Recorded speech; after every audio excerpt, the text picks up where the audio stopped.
కేటీఆర్ కు ఏసీబీ నోటీసులు ఇచ్చింది. ఆరున విచారణకు రావాలని నోటీసులు అందించింది. ఫార్ములా ఈ కార్ రేస్లో కేటీఆర్ కు ఏసీబీ నోటీసులు అందించింది.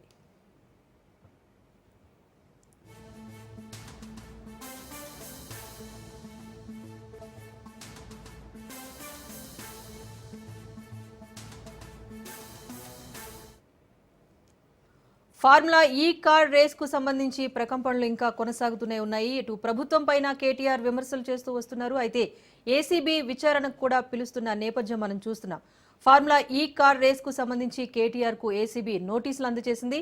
ఈ నెల 6న విచారణకు హాజరు కావాలి అంటూ కూడా ఏసీబీ ఆ నోటీసుల్లో పేర్కొంది.